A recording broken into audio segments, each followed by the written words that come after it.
Hey guys, welcome back to the channel. I have another Marine ECM, another MEFi 4 coming from Florida. This is from Aaron. Aaron sent me this computer on the 18th. I got here on the 18th. This is a 2005 Malibu V-Ride, 5.7 liters. It's all I have from his setup. As you see, I have already the computer open because this is a MEFi 4B.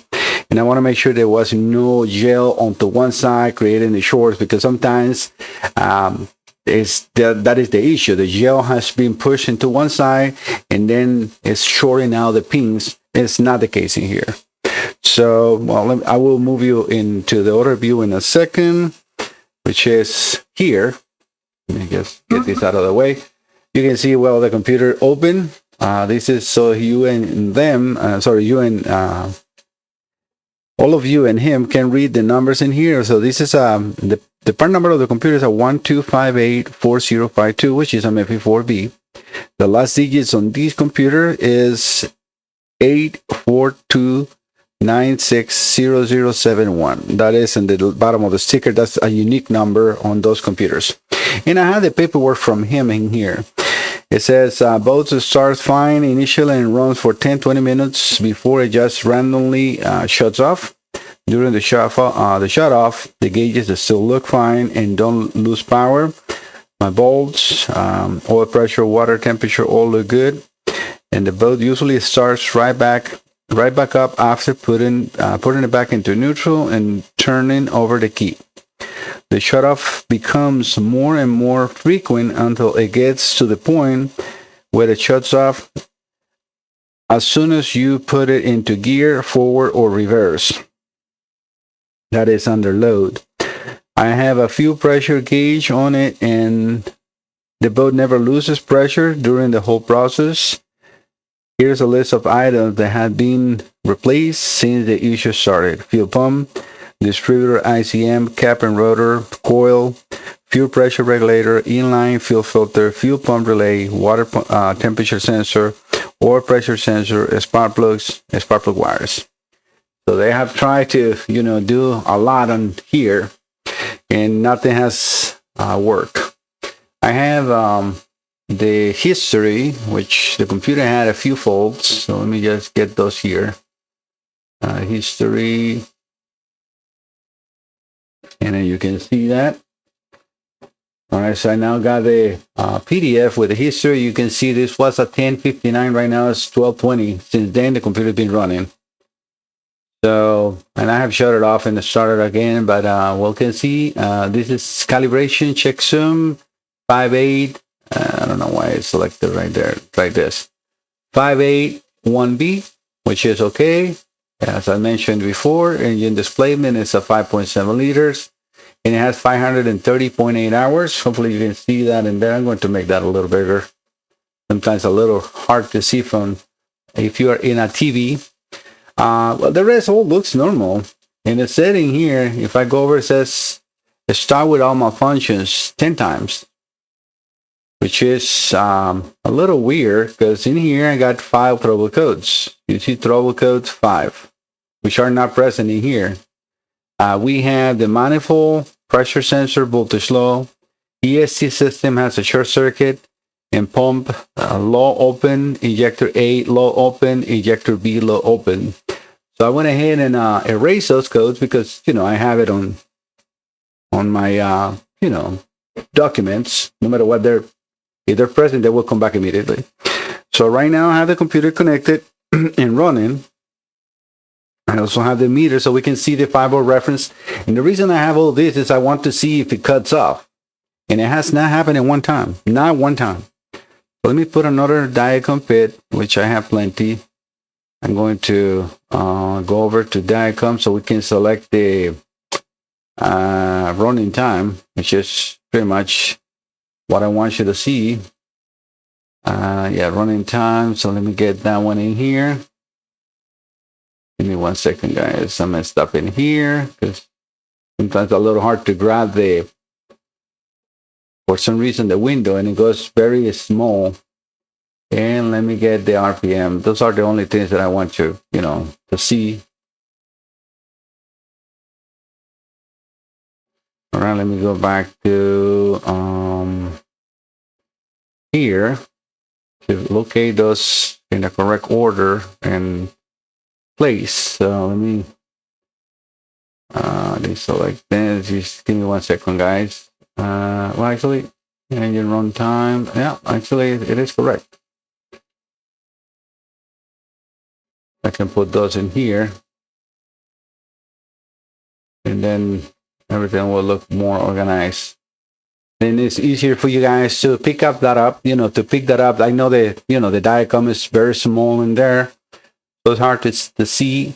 Right now, I have a catalytic converter or something like that fault, which I'm not sure exactly what setup he has in here, but it's running good. It has not shut off one time, and it's been running for 42, almost 43 minutes.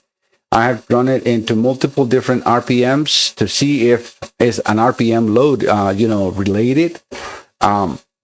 Nothing. Like I said, I even opened and inspect the whole. Let's get something I can see here. It's a little silicone piece. When I open it, thought it was something.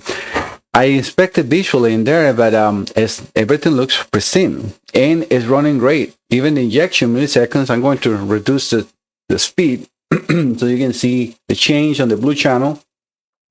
The blue channel is injector bank A, and the red channel is the EST circuit, which is all it needs the coil to fire. Let me change the manifold air pressure, which is going to be a little hard for me to see there. So let me put that in my screen. That's not going to change yours. Yeah, no, it does not. I usually put, the manifold pressure around 12.6, and this is my reading. It's nothing to do with what the reality happens on the boat, but that's what I decided to use, and I have always used that so I can see if I see something different. And that is very important. The throttle, I go in between 6 to 10%.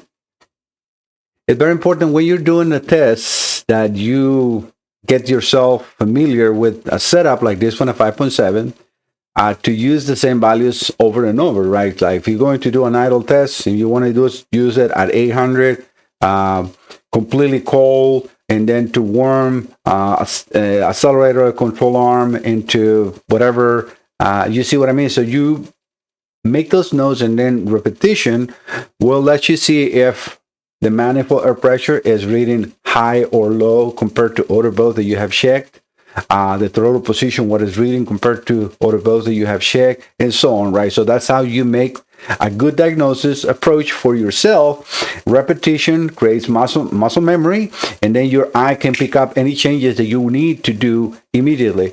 The same thing is with this capture on the injection on into the EST signal. I don't see anything in there. It has no drops. Injector here and there. Nothing that I really care about. That actually I will consider completely normal. I put that maximum onto the both channels so you can see the voltage onto those two signals. The injector will be pulled down to ground, and we can see that activation in there. And the EST signal is a 0 to 3 volts around, so it is completely normal, and that is across the board, no issues. So yeah, disregard the trouble code that I have now. I can read it. Is EST open.